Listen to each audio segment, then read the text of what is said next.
Tozani bogogo nomkhulu isalukazi sendoda lesi uGogo Bathini Mbatha. Ngani zakwethu na udaba lana. Siyesibone esikhathi esiningi abantu thola ukuthi umuntu bayemalibeni or rather I would use the common name ukuthi bayemathuneni bayocela bahamba ngenemfu bahamba nomqombothi abanye baziyela njena bayoklina. And the question is, Gogo, iyona yipi indlela right?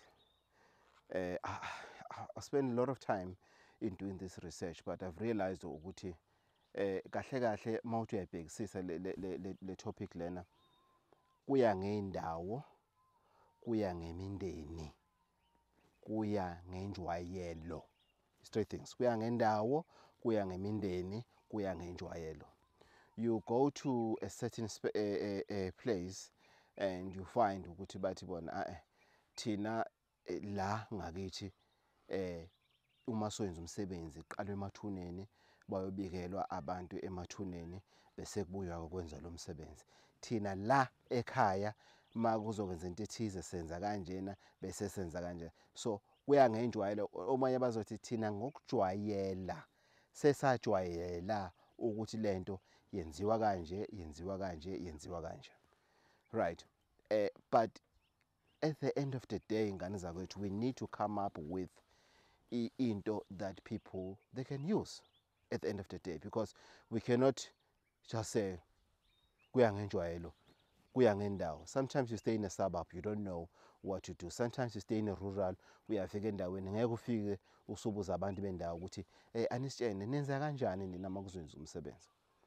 The research that I came up with ngane zakwethu in regards to issue yokuthi emathuneni in alikho idlozi emathuneni, kukhona isidumbu emathuneni. Under which circumstances, Gogo, do I go to khuluma nedlozi emathuneni?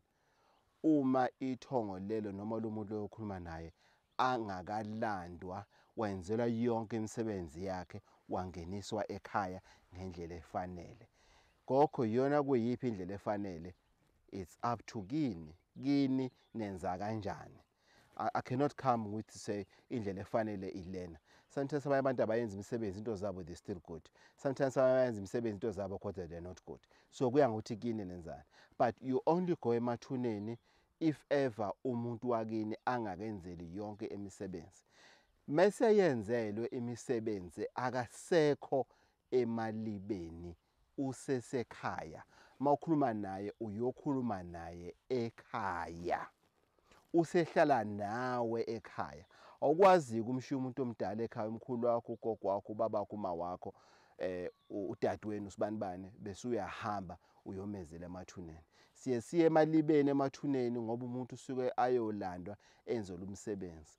But you can go to emathuneni uyoklina uyowenza njena ukuthi kubukeke la kulele khona ithambo lakini noma ithambo lakho, whatever term you want to use.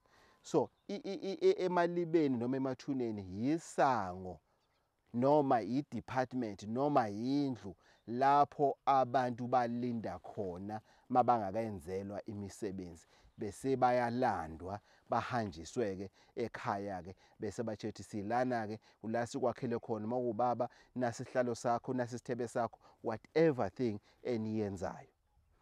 Gogo, ukushuthi njengoba abantu bahamba baya emathuneni bayokhuluma abazwakali na, I don't know ngane zakwethu. Kuya ngamasiko, kuya ngemindeni, kuya ngemikhuba ukuthi lento lena bayenze kangakanani. Mhlambe their belief system abamlando umuntu meshonile ushonile mabafuna ukukhuluma naye bazwe ukukhuluma naye kuphi ethuneni. Then you can do that ukuthi umuntu ungamlandi mawufuna ukukhuluma naye uhambe uyokhuluma naye kuphi la alele khona. Gogo, ubaba waduka sezwe kaningi ukuthi ubaba sashona. Umkhulu waduka sezwe kaningi ukuthi umkhulu washona. Ugogo waduka sezwe kaningi ukuthi ugogo waduka. Umfowethu waduka sezwe kaningi ukuthi umfowethu usedukile. Sikhuluma naye kuphi, siya kuphi ngoba simazi udukelephi, asimazi ukuthi ushonelephi. Simple. You go to ehlathini, entabeni, uyombiza khona kunama procedures esokhuluma ngweni ilanga uyombiza khona umkhulumise khona umtshele ukuthi ucele akulinde la fanele usimake leso sihlahla leso lapha nizoyeniya kuso manihamba nomelaphi endabuko angabe umsebenzi womelaphi endabuko kuphela ngoba usebenza ngabantu abaningi nawe ufanele ubheke ukuthi ithambo lakini libizwele kwisiphi isihlahla so that ngelinye ilanga makuthiwa uzolandwa lo muntu lona usuyazi ukuthi ulandwaphi uyathathwa kwiswaphi uyisekhaya. Gogo ushonele engozini yemoto. Yes, it's very important as I've said ukuthi umphefumulo womuntu uyakhuluma. It is very important guys ukuthi umuntu la ophumele khona umphefumulo elandwe ngane zakwethu. Ikabili ke lokuphumula umphefumulo. Kukhona ukuthi umuntu umphefumulo endleleni sekahamba. Nalapho kubalekile ukuthi mathiwa nolanda umphefumulo nihambe niyolanda la kwenzeke khona isigameko ngoba ungathola ukuthi yena beseke hambile kodwa yilowo moyanyana athi usasele owanika odokotela noma ama paramedics ithemba lokuthi lo muntu lona usazophila bese bamthatha bahamba naye kanti umuntu akasekho vele. So niyala kwenzeke khona isigameko maningazi isigameko senzekapi kodwa nizwile ukuthi walo muntu washona engozini yemoto niyakwazi ukumbiza esangweni, niyakwazi ukumbiza entabeni, niyakwazi ukumbiza olwandle, niyakwazi ukumbiza emfuleni.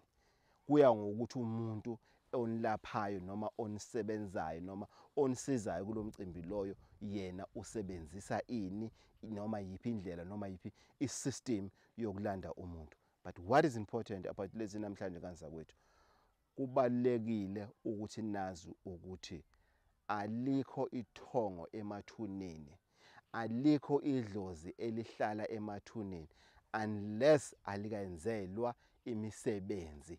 Umuntu ongakenzela imisebenzi awumbizi emsamo ngoba akekho akakahlangani nomndeni usashonile usasemathuneni lo muntu akakahlangani nomndeni. So yena manikhuluma naye noma nizwenza something ekhaya niyahamba niyombikela elibeni lakhe baba ungamangali ukuthi kwenziwane ekhaya namhlanje umama sikhulisa umama ekhaya sithiya simhlabele noma iqhude noma simhlabele noma intondolo sikhulisa umama ekhaya ngalezi izathu yilokho ngane sakho sokwenza sarikwazi sendoda ugogo Bathini Mbatha umavula kuvula emzini yamadoda shingishana somoya uLocksmith uqobo ngane zakho ukuthi stay tuned for more interesting videos. Thokoza.